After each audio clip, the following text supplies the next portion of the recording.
What is up, everyone? Welcome to my spoiler-free review for the Fantastic Four First Steps. It's a new MCU movie. If you're clicking on this video, you probably know at least some of the background. I'm not going to go into details about the Marvel brand and the history of this cinematic universe, especially since this one feels more than many of the more recent entries like a standalone film. It could exist outside of the pocket of the Marvel umbrella, and you can watch it as its own thing without having to catch up on a bunch of Disney Plus shows and whatnot. It's directed by Matt Shakman, and it is set in an alternate Earth from the standard timeline that we follow in the MCU.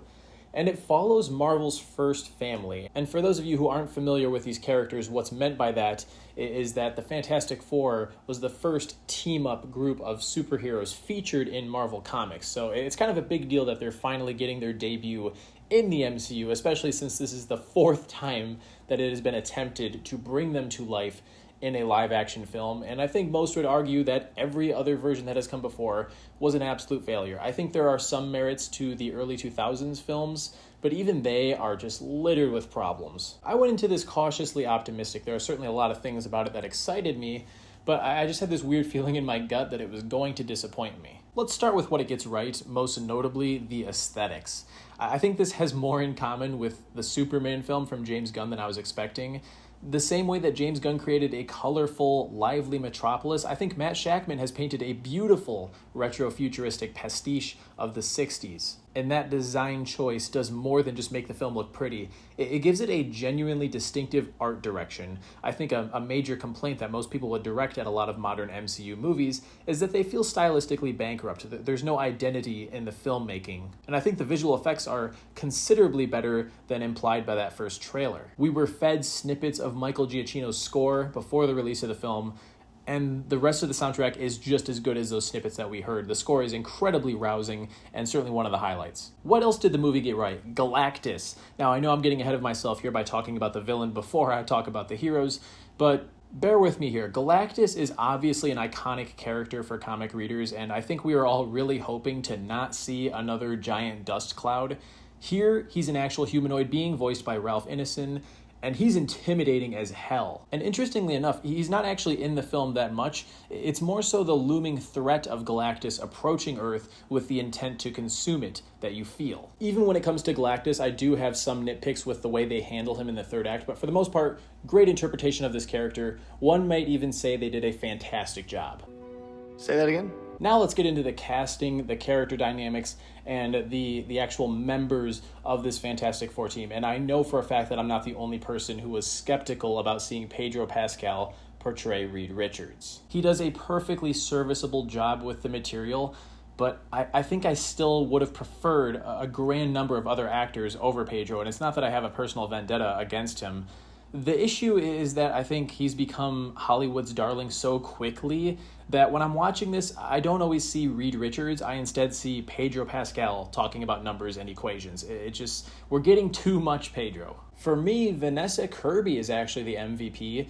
It was very wise of them to frame the story of this film around Sue Storm's motherhood and the birth of Franklin Richards, because he acts almost as the connective tissue that makes this group feel like a family. Sure, he's kind of used as a MacGuffin device to propel the plot with Galactus, but it was well executed. Joseph Quinn and Eben Moss-Backrack as Johnny Storm and Ben Grimm, I liked them, but I needed more from their characters. It feels like there is so much underdevelopment in the construction of the individual characters. Another commonality that this film has with Superman is that it's not an origin story. The Fantastic Four already have their powers in the opening frame of this film.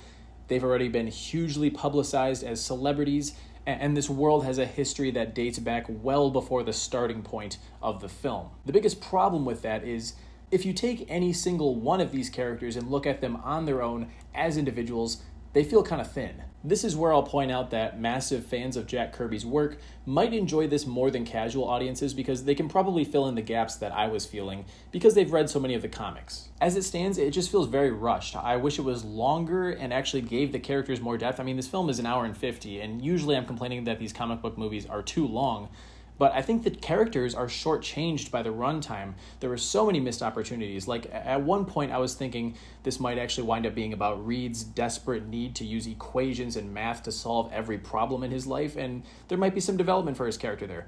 No such luck. There's another very grounded subplot with Ben trying to live out a normal life. Meanwhile, he's, well, the most malformed member of the team, and it's so briefly touched upon. There were so many possibilities of what directions they could have taken the intricacies of these characters, and they never take full advantage of it here. It's frustrating because there are these little moments of excellence sprinkled in. I haven't even touched on Julia Garner as Shala Ball, the Silver Surfer.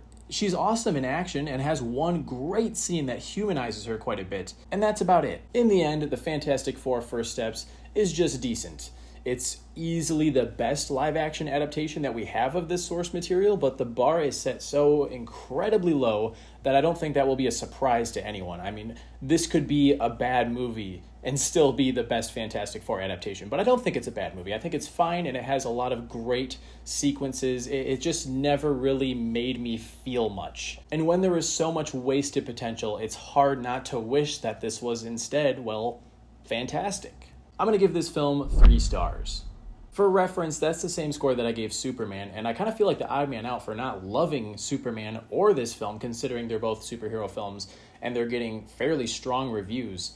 But I gotta speak from the heart, and this is how I felt about it. I don't really want to play the comparison game, but if I had to pick between the two, it's kind of tough because I feel like they have similar problems in that they both feel rushed. Damn, I don't know. They're both visual treats, and although I think this one might have left me feeling a little bit more emotion at times than Superman did, that film had the better action sequences. It's so tough. I don't know. They're both just okay. I can't pick one right now. So those are my thoughts on the film. This is where I leave it to you guys to go out and see the film for yourselves. Let me know what you think of it down in the comments. And what's your pick? Do you think this is better than Superman, or do you prefer James Gunn's opening to the DCU over just another Marvel movie? Be sure to hit that like button and subscribe before you take off. I'll catch you guys in the next one. See you later.